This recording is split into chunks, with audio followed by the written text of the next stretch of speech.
What if I told you the very thing you've been trying to outrun, numb, fix, or hide is actually the key that unlocks everything? What if I told you that your exhaustion isn't because you're lazy, it's because you've been carrying armor so heavy you forgot what your own skin feels like?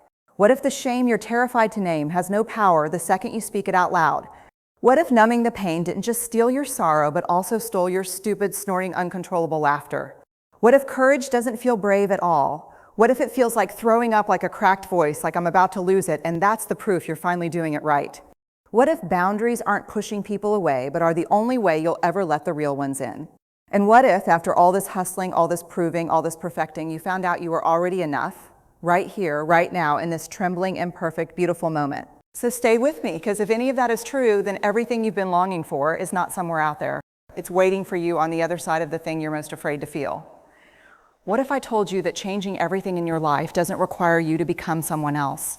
What if I told you it doesn't require a new personality, a new zip code, a new bank account, or some 5 a.m. morning routine, so punishing it leaves you hollow? What if I told you the thing you actually need is the thing you've been running from with every ounce of your energy? Because here's the truth, most of us are not stuck because we don't know what to do. We're stuck because we are terrified of feeling what we actually feel. We've armored up, we've learned brilliantly how to outpace our own pain. We hustle, we perfect, we people please, we scroll, we snack, we overthink, we stay so blasted busy that our own hearts can't catch up to us, and we call it being responsible. We call it staying strong.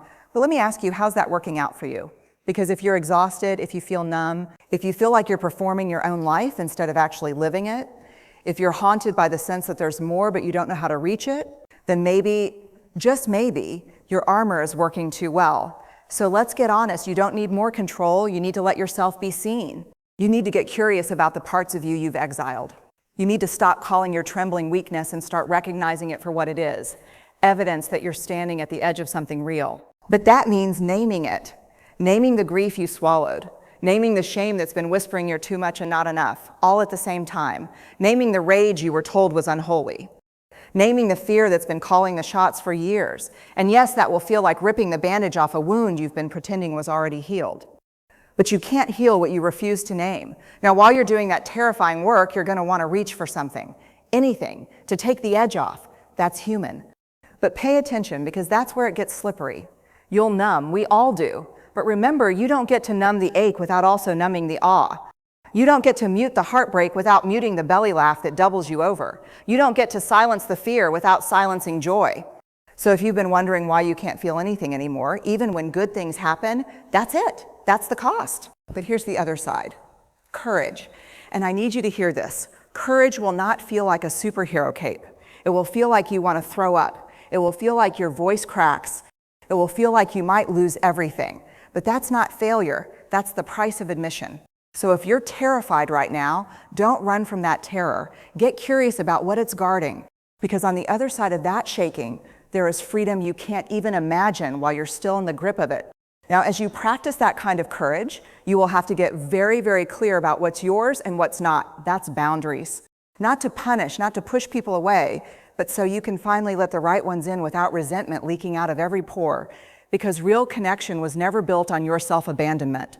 It was built on your willingness to stay in it while staying yourself. And through all of it, through the trembling, through the naming, through the refusing to numb, through the terrifying courage, through the gates you finally learned to build, you will come up against the loudest lie of all, that you are not enough. But what if that's a lie? What if you are already enough right now? Not when you lose the weight, not when you finally forgive, not when everyone approves, not when you've healed every last scar. Right now. That doesn't excuse you from growing. It just frees you from the exhausting, impossible task of trying to earn your own humanity. So listen, changing everything doesn't happen overnight. It happens in these tiny, terrifying moments. The moment you say the truth, the moment you stay present instead of checking out, the moment you say no when it costs you something, the moment you say yes when you're scared to death, the moment you stop hustling for worthiness and start practicing it. That's it. That's what you need. Not more, not different, but braver, more honest, more willing, because everything changes the moment you decide that the cost of staying the same is finally higher than the cost of getting free. So here's the truth. You don't need a lightning bolt. You don't need a new life. You need to return to yourself. You need vulnerability. You need to name what hurts. You need to stop numbing. You need terrifying courage, you need boundaries, and above all, you need to believe you are enough. Not someday, but today. That's it, that's the doorway. And if you walk through it, even while shaking, I promise you, everything changes.